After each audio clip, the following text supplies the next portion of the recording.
Locked On Podcast Network presents Locked On Sports Today.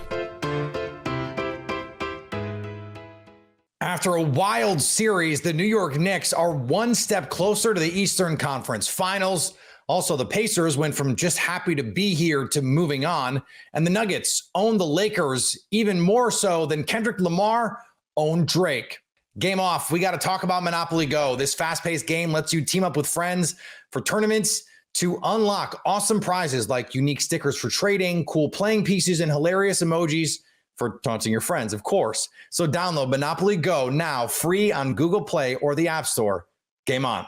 I'm Peter Bukowski, starting your day with the can't-miss stories and biggest debates in sports. You're Locked On Sports Today. Searching all major sports. Found. Let's start with the biggest story. Game 6 in Philadelphia, yet another heart in your throat contest between the Knicks and the 76ers.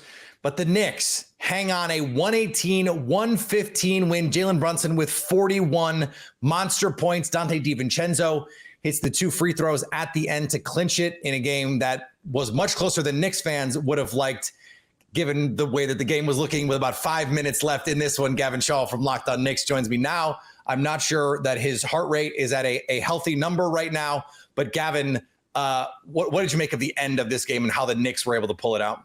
Yeah, I'm hoping you called a paramedic to my house. It's probably about 3 minutes in, we're going to be in some trouble.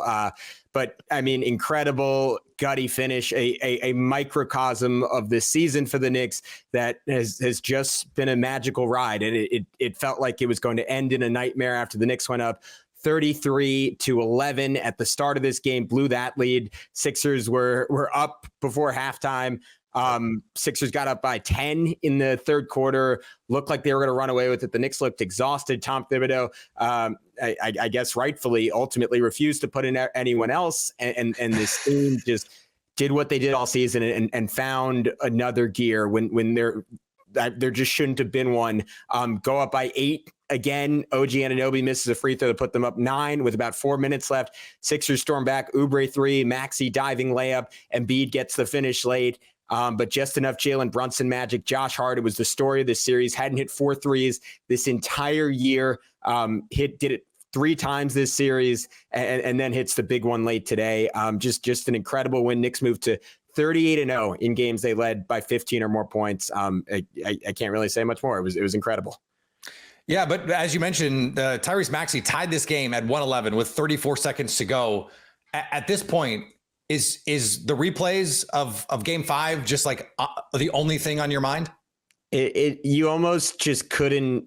Because look, I started following this team in 2003, right? I've had a tortured existence as a Knicks fan, and it felt like the basketball god saying, all right, how can we twist the knife the most? Let's give them the Game 2 miracle to get their hopes up. Then let's reverse it in Game 5. And then let's just do it again in Game 6. They needed some new writers.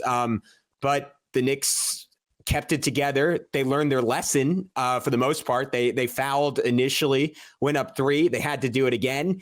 Didn't get the foul on Buddy Hield in time, or at least it wasn't called, but Hield just threw up a total prayer trying to bait a foul. So it actually did work out for the Knicks. But you know what? I don't know if that shot was that much more improbable than the one Maxey made in Game 5. But I thought the Knicks executed for the most part about as well as they could down the stretch of this game.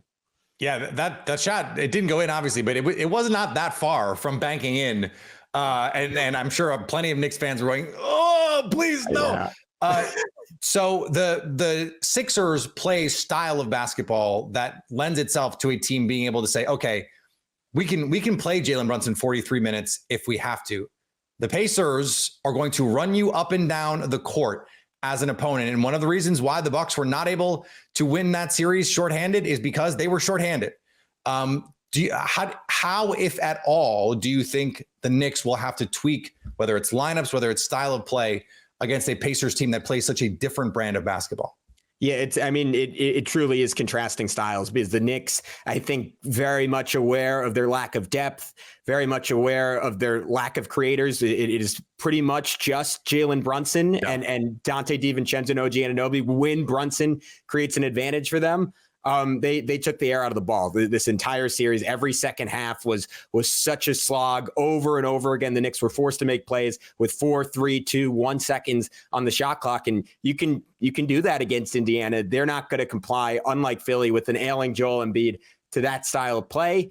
I honestly don't have a great answer for your question yet. Only that I don't think the Knicks are going to get tempted to go to that pace. Josh Hart might a few times because he loves that pace, and he's one of the best catch and go guys in the NBA.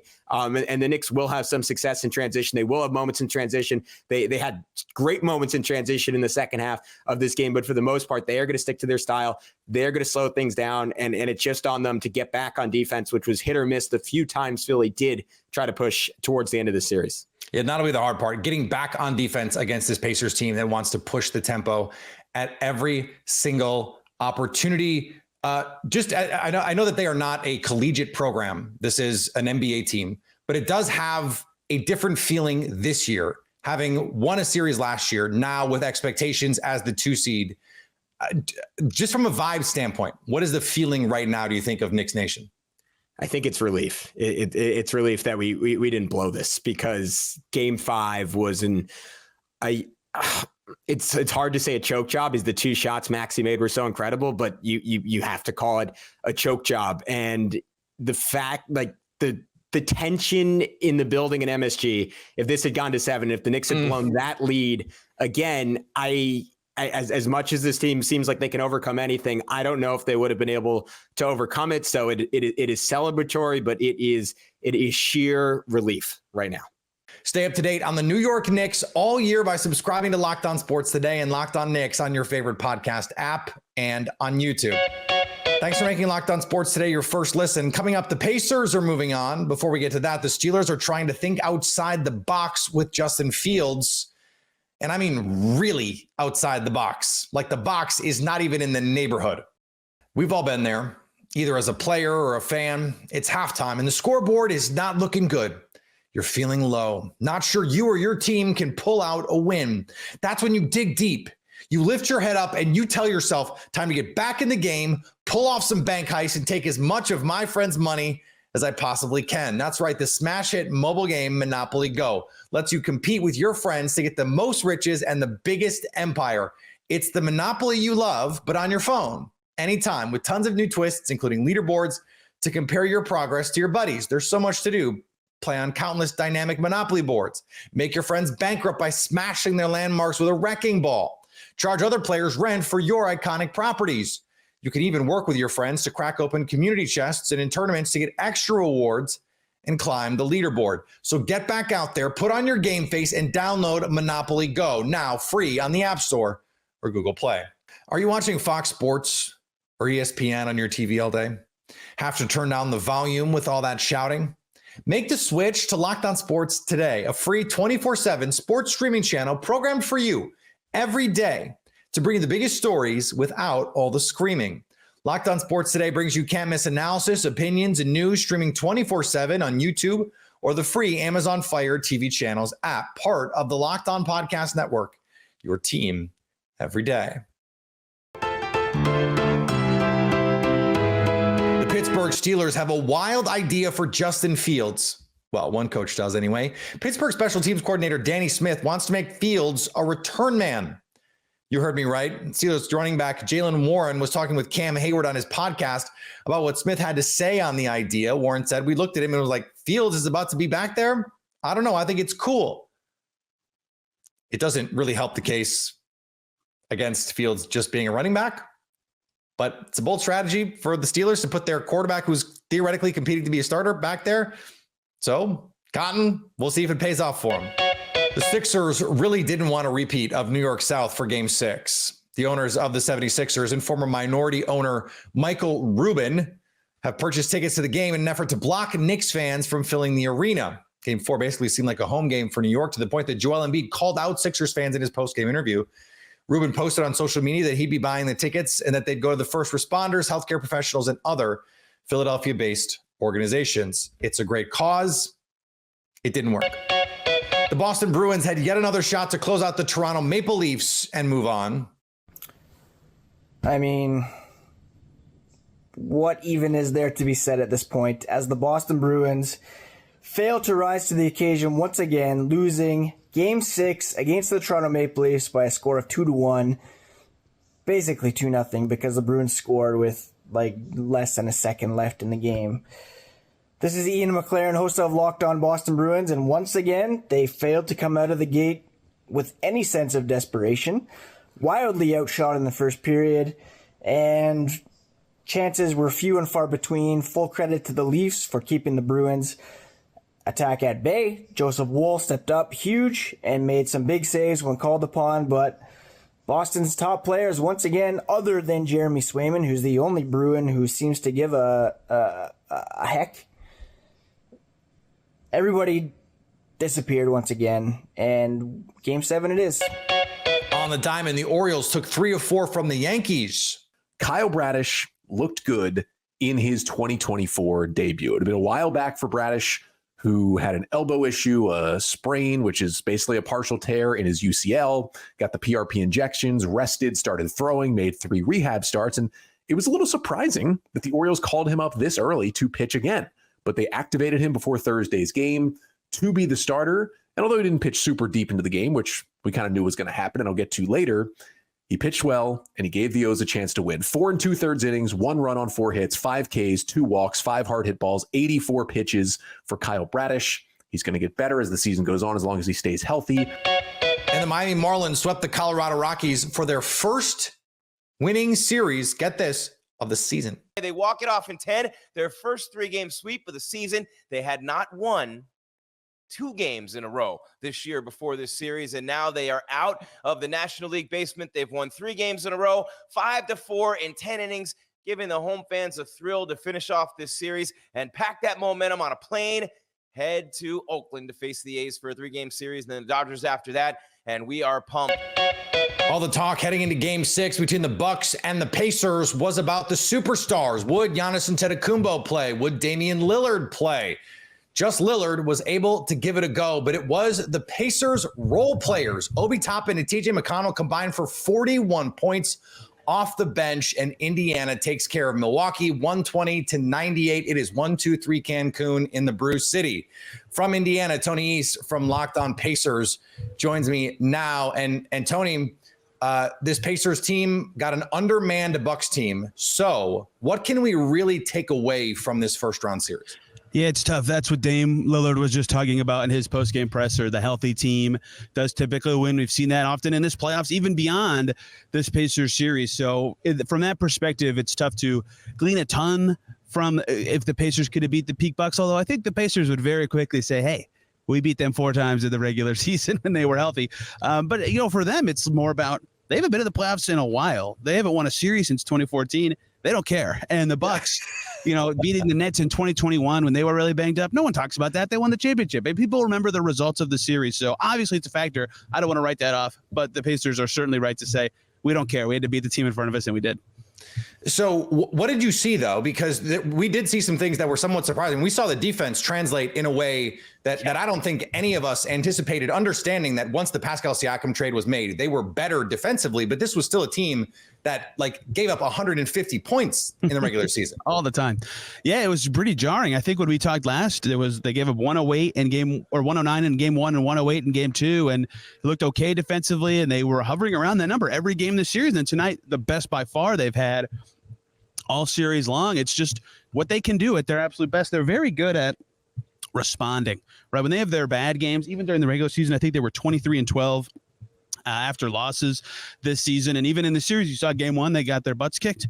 They responded very well to that one. Game 2 on the road, probably their biggest win of the series. They get their butts kicked in game 5. They come out ready. Their defense is crisp. They're rotating. They change up their matchups a little bit. They change up how they're going to cover guys. And the Bucks had to change up stuff too. They were smaller with Dame playing. They couldn't play the same rotation they played in game 5, and the Pacers had answers for it. And I think a lot of it was what you said already. The bench was sensational. They could play those guys a lot. And TJ McConnell's pestiness on Lillard was a big part of this. But the fact that the Pacers held them to 98, they're going to win.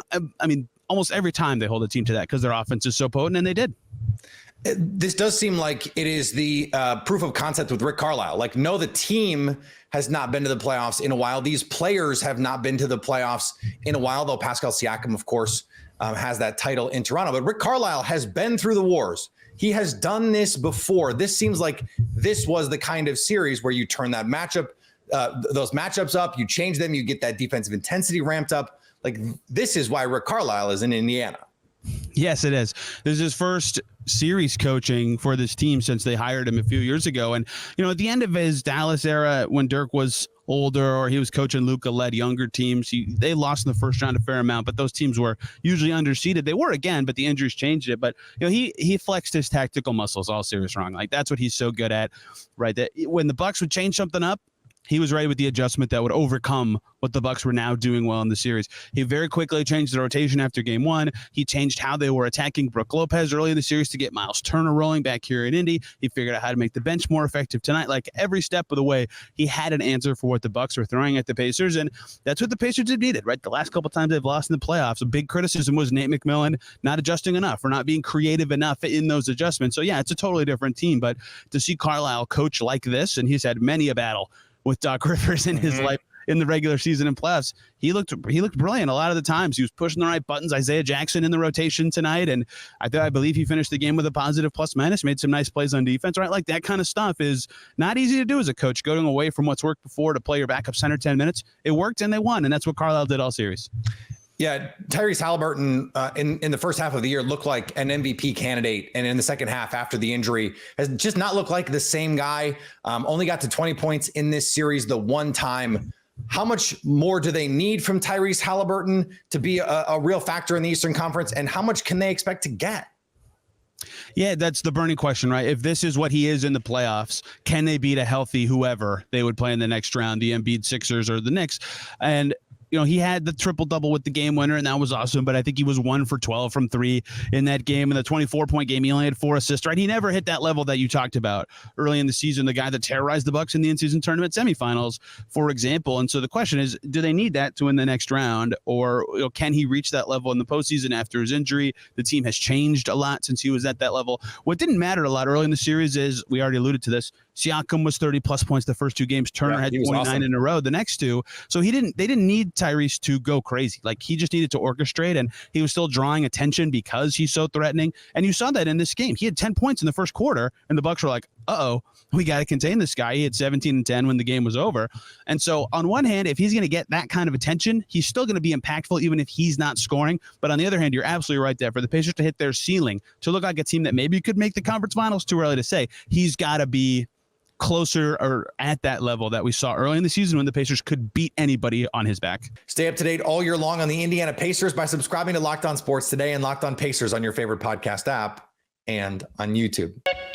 Coming up, the Nuggets' ownage of the Lakers tops the charts. I've got a wager for you at FanDuel, and you're going to want to pay attention to this one. Of course, if you're a new user, you can get $150 in bonus bets no matter what, but you're going to want to hear about this. I gave you the Pacers with the points yesterday. Over in Major League Baseball, the Milwaukee Brewers and Chicago Cubs begin a very important early season series that will play a big role in who wins the NL Central. FanDuel has the Cubs favored on the money line to win game 1, but I like the Brewers. I think they have the pitching edge in this one. I'm taking the Crew plus 108 to win. You can also check out all the lines on the NBA and NHL playoffs, whether they be money lines on who will win, point spreads, or puck lines. FanDuel has it all. FanDuel is America's #1 sportsbook for myriad reasons, but chief among them, how they treat new users. Start using FanDuel today and you can get $150 in bonus bets, win or lose. Just head over to FanDuel.com/lockedon.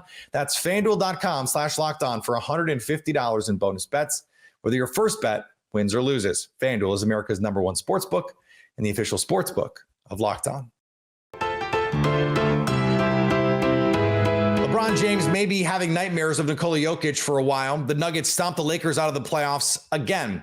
As our Locked On NBA host Nick Angstad and Pat the Designer said, the Nuggets own the Lakers even more than Kendrick owned Drake. The Nuggets beat the Lakers the night of LeBron James becoming the first player to reach 40,000 points, and the Nuggets beat the Lakers to end their season. My question is, count it up. Who beat their opponent more this year? The Nuggets over the Lakers or Kendrick Lamar over Drake? Oh, are we really getting into the hip hop aspect of it? Listen, I think that that's tough. Once again, I gotta give the edge to the Nuggets, but Kendrick is a close second. I thought that he came with some phenomenal wordplay. I thought he put a lot of things on the table. Find out where you get your abs from. That line sent me on that one. He said a lot of similar stuff to what Rick Ross said, but I think we take it a lot more seriously when Kendrick says it over Ross. I don't know why. Ross came with Kendrick has a Pulitzer Prize. It's been validated by both parties. Give me Kendrick over, or give me Jokic over the Lakers, but Kendrick over Drake close second. Yeah, nobody beats the Lakers 11 times in a row. The Jokic does. Listen, I can't top that. It's a chef's kiss metaphor. All I can add is that LeBron will be in LA enjoying his offseason, and Nikola Jokic will be trying to go back to back. Sorry, I had to.